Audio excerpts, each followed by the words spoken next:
د هیواد د نورو ولایتونو ترڅنګ نن ورځ په خوست ولایت کې هم د ازادۍ د 101 کلیزې د لمانځلو په پار شانداره مراسم ترسره شول. دغه غونډه چې د ازادۍ د 101 کلیزې په پار د خوست ولایت په مالیاتي ګمرک کې جوړه شوې وه.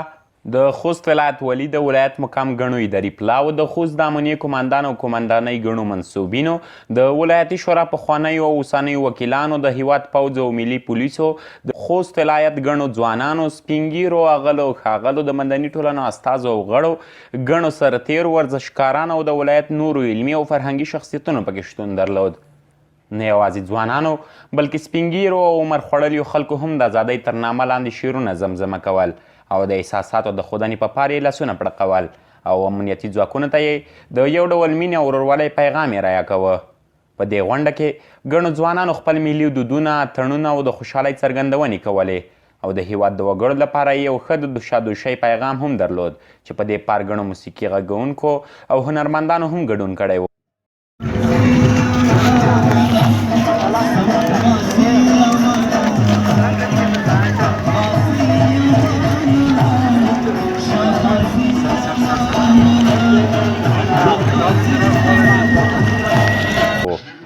د غونډې له پیلېدا او د قرآن کریم د مبارکو آیتونو له تلاوت څخه وروسته لومړۍ وینا د خوست ولایت والي محمد صدیق پتمن وکړه.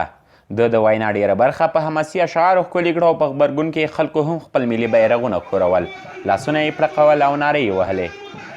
ښاغلي پتمن ډیر ټینګار له اوسني حکومت سره په بیعت وکړ او د ولسمشر د ملاتړ په خاطر یې خلکو ته خپله ځولۍ وغوړوله څو د اوسني حکومت د محکمیت په خاطر د دولت ننګه وکړي او ولسمشر یې د ثاني غازي امان په نوم یاد کړ او د هیواد لپاره یې یوازینی خیر په سوله او ورورګلوۍ کې پټ وښوده. د ځوانانو ترڅنګ د دې ولایت ګڼو نجونو هم د ازادۍ د لمانځلو په دې غونډه کې ګډون کړی و. ځانونه یې د افغانستان په زرغون بیرغ پوښلي او ځانونه یې د هیواد د فعال قشر په توګه معرفي کول. دا غونډه د هغو دفاعي او ویاړلو ځواکونو په مکافات سره پای ته ورسېده چې د هیواد لپاره یې شپه او ورځ یو کړې ده او د خپلو وینې او سرونو په زور د هیواد وګړو ته د هوساینې چاپېریال برابر.